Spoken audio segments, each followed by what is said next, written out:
Darshan video call ನಲ್ಲಿ ಮಾತಾಡಿದ್ದವನು rowdy ಶೀಟರ್ನ ಮಗ. Rowdy sheeter ಮಗ ಸತ್ಯನ ಜೊತೆ ಮಾತನಾಡಿದ್ದ ಕೊಲೆ ಆರೋಪಿ ದರ್ಶನ್. ಬ್ಯಾಡರಹಳ್ಳಿ ರೌಡಿ ಶೀಟರ್ ಜಾನಿ ಅಲಿಯಾಸ್ ಜನಾರ್ದನ್ ಮಗನಾಗಿರುವ ಸತ್ಯ. ರೌಡಿ ಶೀಟರ್ ಜಾನಿ ಮಗ ಸತ್ಯ ಕೂಡ ಇತ್ತೀಚೆಗೆ ಜೈಲಿಗೆ ಹೋಗಿ ಬಂದಿದ್ದ. ಇವ್ರದೆಲ್ಲ ಒಂದು ದೊಡ್ಡ ಚೈನ್ ಲಿಂಕ್. ಜೈಲಿಗೆ ಹೋದವರು, ಜೈಲಿಗೆ ಹೋಗಿ ಬಂದವರು, ಜೈಲಿಗೆ ಹೋಗಕ್ ರೆಡಿ ಆದವರು, ಜೈಲಲ್ಲಿ ಇರೋರು, ಇವ್ರಗಳ ಜೊತೆಗೇನೆ ಕಾಂಟ್ಯಾಕ್ಟ್, ಇವ್ರ ಜೊತೆಗಳೇ ಮಾತುಕತೆ, ಇವ್ರ ಜೊತೆಗೆ ವಿಡಿಯೋ ಕಾಲ್, ಇವ್ರ ಜೊತೆಗೆ ರೌಂಡ್ ಟೇಬಲ್ ಮೀಟಿಂಗ್. ಅನ್ನಪೂರ್ಣೇಶ್ವರಿ ನಗರ ಠಾಣಾ ವ್ಯಾಪ್ತಿಯಲ್ಲಿ ಹಲ್ಲೆ ಮಾಡಿದ ಸತ್ಯ. ಉಲ್ಟಾ ಮಚ್ಚಲ್ಲಿ ಕೆಎಲ್ಇ ಕಾಲೇಜ್ ವಿದ್ಯಾರ್ಥಿಗಳಿಗೆ ಹೊಡೆದಿದ್ದ ಈ ಸತ್ಯ. ಜೈಲಿಗೆ ಹೋಗಿ ಸದ್ಯ ಜಾಮೀನಿನ ಮೇಲೆ ಹೊರಗ್ ಬಂದಿರುವಂತ ಆರೋಪಿ ಈ ಸತ್ಯ. ನೋಡಿ, ಈತ ರೌಡಿ ಶೀಟರ್ ಮಗ, ರೌಡಿನೇ. ಈತ ಕೂಡ ಉಲ್ಟಾ ಮಚ್ಚಲ್ಲಿ ವಿದ್ಯಾರ್ಥಿಗಳ ಮೇಲೆ ಹಲ್ಲೆಯನ್ನ ಮಾಡಿದ್ದಂತೆ. ತೀರಾ ರೀಸೆಂಟ್ ಆಗಿ ಜಾಮೀನ್ ಪಟ್ಟುಕೊಂಡು ಹೊರಗಡೆ ಬಂದಿದ್ದಾನೆ. ಅವನ ಜೊತೆಗೆ ದರ್ಶನ್ ಫೋನ್ ನಲ್ಲಿ ಮಾತಾಡಿರೋದು.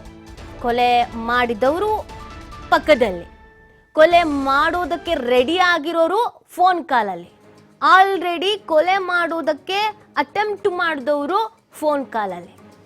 ಜಾನಿ ಅಲಿಯಾಸ್ ಜಾನಿ ಅಂತೆ, ಸತ್ಯ ಅಂತೆ, ಮಚ್ಚಲ್ಲಿ ಹೊಡೆದೋರಂತೆ, ಉಲ್ಟಾ ಮಚ್ಚಲ್ಲಿ ಹೊಡೆದೋರಂತೆ.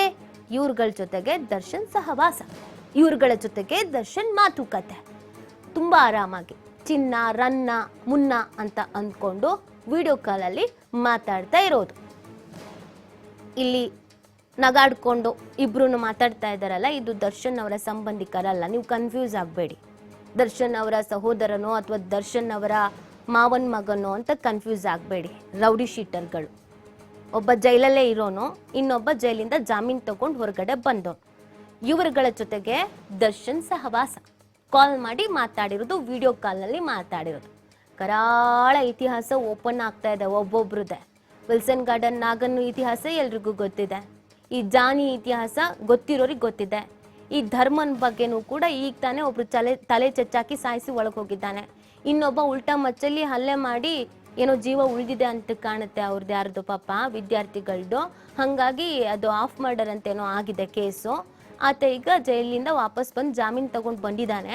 ಇವನು ಫೋನಲ್ಲಿ ಮಾತಾಡ್ತಾ ಇರೋದು. ಮೋಸ್ಟ್ಲಿ ಯೋಚನೆ ಮಾಡಿರ್ತಾನೆ, ಜಾಮೀನ್ ತಗೊಂಡ್ಲೇಬಾರ್ದಿತ್ತು, ನಾ ಜೈಲಲ್ಲೇ ಇರ್ಬೋದಿತ್ತು, ಬಾಸ್ ನಾನು ನೇರ ನೋಡ್ಬೋದಿತ್ತು ಅಂತ. ಎಲ್ಲ ಈ ಥರದವರು ಇರ್ತಾರೆ, ಇಲ್ಲ ಅಂತ ಅಲ್ಲ. ಜಾಮೀನ್ ತಗೊಂಡು ಬೇಗ ಬಂದ್ಬಿಟ್ನಲ್ಲ ನಾನು, ಅಲ್ಲೇ ಇದ್ದಿದ್ರೆ ಬಾಸ್ನ ಲೈವಲ್ಲಿ ನೋಡ್ಬೋದಿತ್ತಲ್ಲ ಅಂತ ಭಾವಿಸಿರ್ತಾರೆ. ಈ ಥರದ ಅತಿರೇಕದ ವರ್ತನೆಯನ್ನ ಎಲ್ಲಾದ್ರೂ ನೋಡಿದ್ರಾ, ಎಲ್ಲಾದ್ರೂ ಕೇಳಿದ್ರಾ? ಇದೆಲ್ಲ ಸಾಧ್ಯ ಆಗೋದು ಈ ಕೇಸಲ್ಲಿ ಮಾತ್ರ ಅನ್ಸುತ್ತೆ. ಇವ್ರುಗಳ್ದೊಂದು ಗುಂಪು. ಕಾಲ್ ಮಾಡ್ಕೊಡೋದಕ್ಕೊಬ್ಬ, ಮಾತಾಡೋದಕ್ಕೊಬ್ಬ, ಅದನ್ನ ಸ್ಕ್ರೀನ್ ರೆಕಾರ್ಡ್ ಮಾಡ್ಕೊಳ್ಳೋದಕ್ಕೊಬ್ಬ, ಅದನ್ನು ಬಿಲ್ಡಪ್ ಅಂತ ಸ್ಟೇಟಸ್ ಹಾಕೊಳ್ಳೋಕ್ಕೊಬ್ಬ. ಇವ್ರದೆಲ್ಲ ಒಂದು ಗ್ಯಾಂಗ್. ಅಂದ್ರೆ ಈ ಜೈಲಲ್ಲಿ ತನ್ನದೇ ಆದಂತ ಸಾಮ್ರಾಜ್ಯವನ್ನ ಏನಾದ್ರೂ ಕಟ್ಕೊಳ್ತಾ ಇದ್ದಾರ? ದರ್ಶನ್ ಜೈಲಿಂದ ಹೊರಗೆ ಬಂದ ಮೇಲೆ ಒಂದು ಒಳ್ಳೆ ವ್ಯಕ್ತಿ ಆಗ್ತಾರೆ, ಅವ್ರ ವ್ಯಕ್ತಿತ್ವದಲ್ಲಿ ಬದಲಾವಣೆ ಆಗತ್ತೆ, ಈ ಮುಂಗೋಪ ಕಡಿಮೆ ಆಗತ್ತೆ, ಶಾರ್ಟ್ ಟೆಂಪರ್ ಕಡಿಮೆ ಆಗತ್ತೆ ಅಂತ ಕೆಲವರು ಭಾವಿಸಿದ್ರು. ಹಾಗಿದ್ರೆ ಈ ವ್ಯಕ್ತಿಯಲ್ಲಿ ಬದಲಾವಣೆ ಅನ್ನೋದು ಆಗೋದೇ ಇಲ್ವಾ? ಅಲ್ಲೂ ಅಂತವರ ಸಹವಾಸವೇ ಮಾಡಿರೋದ? ಜೈಲಿಂದ ಬಂದ ಮೇಲೆ ಮಾರ್ಕೆಟ್ ಧರ್ಮನಿಗೆ ಸತ್ಯ ವಿಡಿಯೋ ಕಾಲ್. ದರ್ಶನ್ ನಮ್ ಸೆಲ್ ಪಕ್ಕದಲ್ಲೇ ಇರೋದು ಅಂತ ಈ ಮಾರ್ಕೆಟ್ ಧರ್ಮ ಹೇಳಿದಾನಂತೆ. ಇರೋದು ತೋರಿಸ್ತೀನಿ ಅಂತ ದರ್ಶನ್ ಕೈಯಲ್ಲಿ ಹಾಯ್ ಅಂತ ಹೇಳಿಸಿದ್ದಾನೆ ಈ ಧರ್ಮ. ಅದನ್ನ ರೆಕಾರ್ಡ್ ಮಾಡ್ಕೊಂಡು ಏರಿಯಾದಲ್ಲಿ ಬಿಲ್ಡಪ್ ಅನ್ನ ಕೊಟ್ಟಿದ್ದಾನೆ ಸತ್ಯ. ಕಲಾಸಿ ಪಾಳ್ಯದ ಕೆಲ ಹುಡುಗರಿಗೆ ವಿಡಿಯೋ ಕಳಿಸಿದ್ದ ಆರೋಪಿ ಸತ್ಯ. ಆಗ ಅದೇ ವಿಡಿಯೋ ಕಾಲ್ಗಳಿಂದ ಜೈಲಿನ ಅಸಲಿ ಸತ್ಯ ಬಯಲಾಗಿದೆ. ಜೈಲೊಳಗೆ ರಾಜ ವೈಭೋಗದ ಒಂದೊಂದೇ ಸತ್ಯ ಬಟಾ ಬಯಲಾಗಿದೆ. ನಾನು ಆಗ್ಲೇ ಹೇಳ್ತಾ ಇದ್ದೆ, ಇದು ಪಕ್ಕ ಬಿಲ್ಡಪ್ಪಿಗೋಸ್ಕರ ಮಾಡಿರೋದು ಅಂತ. ನೋಡೋ ನಮ್ ಬಾಸ್ ಹೆಂಗ್ ಆರಾಮಾಗಿದ್ದಾರೆ. ಈಗ ಆಲ್ರೆಡಿ ಎಲ್ಲ ಓಡಾಡ್ತಾ ಇದೆ, ನೀವೇನ್ ಬೇಕಾದ್ರೂ ಮಾಡ್ಕೊಳ್ಳಿ, ಬಾಸ್ ಎಲ್ಲಿದ್ರು ಬಾಸೆ. ಜೈಲಲ್ಲಿದ್ರು ಆ ಗತ್ತು, ಆ ಚಾರ್ಮು ಅದೆಲ್ಲ ನಮ್ಮ ಬಾಸಿಗೆ ಮಾತ್ರ ಸಾಧ್ಯ ಅಂತ.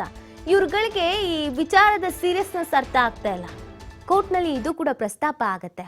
ಒಬ್ಬ ವಿಚಾರಣಾಧೀನ ಖೈದಿ ಕೋರ್ಟ್ನ ಜೈಲಲ್ಲೇ ಹೀಗಿರ್ಬೇಕಾದ್ರೆ ಈತನಿಗೆ ಏನಾದ್ರೂ ಬೇಲ್ ಕೊಟ್ರೆ ಈತ ಹೊರಗಡೆ ಹೋಗಿ ಇನ್ ಹೆಂಗ್ ಮೆರಿಬಹುದು ಅನ್ನುವಂತ ಒಂದು ಪಾಯಿಂಟ್ ಅನ್ನ SPP ವಾದ ಮಂಡಿಸ್ತಾರೆ. ಆಲ್ರೆಡಿ ಈ ದರ್ಶನ್ ಕೇಸಲ್ಲಿ ಸೆಲೆಬ್ರಿಟಿ ಈತನಿಗೆ ಊಟ ಕೊಡಬಾರ್ದು, ಊಟ ಕೊಟ್ರೆ ಬೇರೆ ತರದ್ದು ಮೆಸೇಜ್ ಪಾಸ್ ಆಗುತ್ತೆ, ಬೇರೆಯವರು ಕೇಳ್ತಾರೆ, ಈ ತರದೆಲ್ಲ ವಾದ ಆಗ್ತಿದೆ. ಇದರ ನಡುವಲ್ಲಿ ನಾನು ಅಣ್ಣನ ಹತ್ರ ಮಾತಾಡ್ದೆ, ನಾನು ಬಾಸ್ ಹತ್ರ ಮಾತಾಡ್ದೆ ಅಂತ ಪುಕ್ಷಟ್ಟೆ ಬಿಲ್ಡಪ್ ಕೊಡೋಕ್ ಹೋಗಿ ದರ್ಶನ್ಗೆ ಕುತ್ತು ತಂದಿರೋರು ಹಲವರು ಇದ್ದಾರೆ.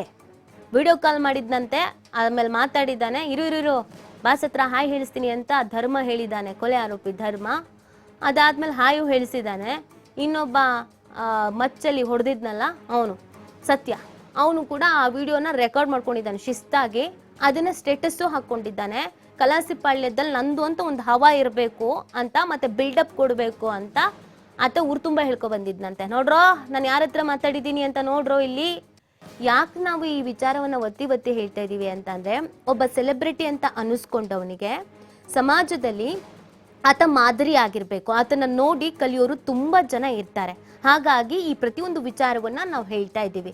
ದರ್ಶನ್ ನೋಡಿ ನಾವು ದಾನ ಮಾಡಬೇಕು, ನಾವು ಹೀಗೆ ಇರಬೇಕು ಅಂತ ಅನ್ಕೊಳ್ಳೋರ್ಗಿಂತ ನಾವು ಹಿಂಗೆ ಮೆರಿಬೇಕು ಅಂತ ಅನ್ಕೊಳ್ಳೋರು ಹೆಚ್ಚಾಗಿದ್ದಾರೆ ಅಂತ ಕಾಣುತ್ತೆ. ಈ ಬಗ್ಗೆ ಮತ್ತಷ್ಟು ಮಾಹಿತಿಯನ್ನ ನೀಡ್ತಾರೆ ನಮ್ಮ ಪ್ರತಿನಿಧಿ ಸಂತೋಷ್. ನಾವು ದರ್ಶನ್ ವಿಚಾರವನ್ನ ನೋಡಿದಾಗ ಒಂದೊಂದೇ ಭಯಾನಕ ಸತ್ಯಗಳು ಹೊರಗೆ ಬರ್ತಾ ಇದೆ. ಒಂದು, ದರ್ಶನ್ಗೆ ಬರೀ ರೌಡಿ ಶೀಟರ್ಗಳು, ಕೊಲೆ ಆರೋಪಿಗಳು ಇಂಥವ್ರ ಸಹವಾಸ ಯಾಕೆ ಅನ್ನೋದು. ಇನ್ನೊಂದು, ಜೈಲಲ್ಲಿ ಈ ತರ ಇರೋದಾದ್ರೆ, ಆರಾಮಾಗಿರೋದಾದ್ರೆ ಜೈಲು ಕಾನೂನು ಇದೆಲ್ಲ ಯಾಕೆ ಬೇಕು ಅನ್ನೋದು. ಇತಿ ಪ್ರಮುಖವಾಗಿ ಏನಂತಂದ್ರೆ, ದರ್ಶನ್ಗೆ ರೌಡಿಗಳ ಸಹವಾಸ ಯಾಕೆ ಬೇಕು ಅನ್ನೋಕಿನ್ನ ಆತ ಇರೋಂಥದ್ದೇ ಅಂತಹ ಜಾಗದಲ್ಲಿ ಸದ್ಯ ಪರಪ್ನಗರ ಜೈಲಿನಲ್ಲಿರುವಂತದ್ದು ಎಲ್ಲ ಬಹುತೇಕ ಕ್ರಿಮಿನಲ್ ಚಟುವಟಿಕೆಗಳಲ್ಲಿ ಭಾಗಿಯಾಗಿರುವಂತದ್ದು ಸಜಾ ಕೈದಿಗಳು, ವಿಚಾರಣಾ ಕೈದಿಗಳು. ಸೊ ಅಂತವ್ರ ಜೊತೆ ಅಲ್ಲಿ ಸಾಮಾನ್ಯವಾಗಿ ದರ್ಶನ್ ಸೆಲೆಬ್ರಿಟಿ ಆಗಿರೋ ಹಿನ್ನೆಲೆಯಲ್ಲಿ ಯಾರಾದ್ರೂ ಕೂಡ ದರ್ಶನ್ ಸಿನಿಮಾಗಳನ್ನ ನೋಡಿರುವಂತವ್ರು ಸಾಕಷ್ಟು ಜನ ಇರ್ತಾರೆ, ಎಲ್ರು ಕೂಡ ಆತನ ಮಾತಾಡಿಸ್ತಾರೆ. ಆದ್ರೆ ಆತ ಅದರಿಂದ ಒಂದು ಅಂತರವನ್ನ ಕಾಯ್ದಿಟ್ಕೊಳ್ಬೇಕಾಗತ್ತೆ. ಸೊ ಅದರ ಜೊತೆಗೆ ಬೇರೆ ಬೇರೆ ರೌಡಿಗಳ ಶೀಟಗಳು ಇರುತ್ತೆ, ನಟೋರಿಯಸ್ ರೌಡಿ ಶೀಟಗಳೇನೆ ನಾವು ಕೆಲವು ನಿನ್ನೆ ಬೆಳಗ್ಗೆ ಮಧ್ಯಾಹ್ನದ ಹೊತ್ತಿಗೆ ನೋಡಿದ್ವಿ. ಏನು ವಿಲ್ಸನ್ ಗಾರ್ಡನ್ ನಾಗ ಇರ್ಬೋದು, ಕುಳ್ಳ ಸೀನ್ ಇರ್ಬೋದು, ಇವ್ರ ಜೊತೆ ಕೂತ್ಕೊಂಡಿರುವಂತದ್ದು, ಸಿಗರೇಟ್ ಸೇರ್ತಾ ಇರುವಂತದ್ದು, ಕೈಯಲ್ಲಿ ಮಗ್ಗಿರುವಂತದ್ದು, ಎಲ್ಲೋ ಒಂದ್ ಕಡೆ ರೆಸಾರ್ಟ್ ಅಲ್ಲಿ ಕೂತು ಆರಾಮಾಗಿ ರಿಲ್ಯಾಕ್ಸ್ ಮಾಡುವಂತ ಸಂದರ್ಭದಲ್ಲಿ ನಾವು ಏನ್ ನೋಡ್ತೀವಿ ಆ ತರದ ಫೋಟೋಗಳನ್ನ ನೋಡ್ತೀವಿ. ಅದು ಸುದ್ದಿ ಮಾಸವ ಮೊದಲೇ ಇನ್ನೊಂದು ವಿಡಿಯೋ ಬರುವಂತದ್ದು, ದರ್ಶನ್ ವಿಡಿಯೋ ಕಾಲ್ ನಲ್ಲಿ ಯಾರ ಹತ್ರನೋ ಊಟ ಆಯ್ತಾ ಅಂತ ಹೇಳಿ ಕೇಳುವಂತದ್ದು ಒಂದು ವಿಡಿಯೋ ರಿಲೀಸ್ ಆಗುವಂತದ್ದು ನಾವು ನೋಡ್ತೀವಿ. ಸೊ ಅದು ಕೂಡ ಈ ಬಾಣಸ್ವಾಡಿ ಕಾರ್ತಿಕೇಯನ್ ಎಂಬ ರೌಡಿ ಶೀಟರ್ ಹತ್ಯೆ ಪ್ರಕರಣದಲ್ಲಿ ಜೈಲಿಗೆ ಹೋಗಿರುವಂತಹ ಮಾರ್ಕೆಟ್ ಧರ್ಮ ಎಂಬಾತ ಜೈಲಿನಿಂದ ವಿಡಿಯೋ ಕಾಲ್ ಅನ್ನ ಮಾಡಿ ಮಾತನಾಡಿಸುವಂತದ್ದು. ಅದು ಮಾತನಾಡಿಸುವಂತದ್ದು ಬ್ಯಾಡರಳ್ಳಿ ಪೊಲೀಸ್ ಠಾಣಾ ವ್ಯಾಪ್ತಿಯಲ್ಲಿ ಇರುವಂತ ಜಾನಿ ಅಂತ ಏನಿದ್ದಾರೆ ರೌಡಿ ಆತನ ಮಗ ಸತ್ಯ ಅಂತ ಹೇಳಿ, ಸೊ ಆತನಿಗೆ ವಿಡಿಯೋ ಕಾಲ್ ಅನ್ನ ಮಾಡಿಸಿ ಮಾತನಾಡುವಂತದ್ದು. ಅಂದ್ರೆ ಎಲ್ಲೋ ಒಂದ್ ಕಡೆ ಇವೆಲ್ಲವನ್ನು ಗಮನಿಸಿದಾಗ ದರ್ಶನ್ ಒಂದ್ ಕಡೆ ರೌಡಿಗಳ ಜೊತೆ ಸಂಪರ್ಕಗಳಿರ್ಬೋದು, ಇಲ್ಲ ಅಲ್ಲಿದ್ದಂತ ಸಂದರ್ಭದಲ್ಲಿ ಅವರೇ ಬಂದು ಆತನ ಮಾತನಾಡಿಸುವಂತದ್ದು ಒಂದು ಕಡೆ ಆದ್ರೆ, ಪ್ರಮುಖವಾಗಿ ಜೈಲು ಅಧಿಕಾರಿಗಳ ವೈಫಲ್ಯಲ್ಲಿ ಎದ್ದು ಕಾಣ್ತಾ ಇರುವಂತದ್ದು. ಜೈಲು ಅಧಿಕಾರಿಗಳು ಏನ್ ಮಾಡ್ತಾ ಇದಾರೆ, ಏನ್ ಭದ್ರತೆಯನ್ನ ಕೊಡ್ತಾ ಇದಾರೆ ಅಂತ ಹೇಳಿ. ಒಂದ್ ಕಡೆ ಕೋರ್ಟ್ ನಲ್ಲಿ ನಾವು ಅವನಿಗೆ ಊಟ ಕೊಡಕ್ ಬರಲ್ಲ, ಇಲ್ಲಿ ಎಲ್ಲಾ ಸರಿ ಇದೆ, ಎಲ್ರೂ ತಿಂತಾರೆ, ಎಲ್ಲಾ ಆರೋಗ್ಯವಾಗಿದ್ದಾರೆ, ದರ್ಶನ್ಗೆ ಕೊಡ್ಬೇಕು ಅಂತ ಹೇಳಿ ಪ್ರತಿಷ್ಠೆಯ ರೀತಿಯಲ್ಲಿ ಕೋರ್ಟ್ ನಲ್ಲಿ ಹೋಗಿ ಆರ್ಗ್ಯುಮೆಂಟ್ ಅನ್ನ ಮಾಡ್ತಾ ಇರುವಂತದ್ದು. ಆದ್ರೆ ಇಲ್ಲಿ ಜೈಲಧಿಕಾರಿ ಒಳಗೆ ದರ್ಶನ್ಗೆ ಕುಮ್ಮಕ್ಕನ್ನ ಕೊಡ್ತಾ ಇದ್ದಾರಾ, ಇಲ್ಲ ಇತರೆ ಆರೋಪಿಗಳಿಗೆ, ಕ್ರಿಮಿನಲ್ಸ್ ಗಳಿಗೆ ಮೊಬೈಲ್ ಗಳನ್ನ ಇಟ್ಕೊಂಡು ಆಕ್ಟಿವಿಟಿ ಮಾಡ್ಲಿಕ್ಕೆ ಅವಕಾಶವನ್ನ ಕೊಡ್ತಾ ಇದ್ದಾರಾ.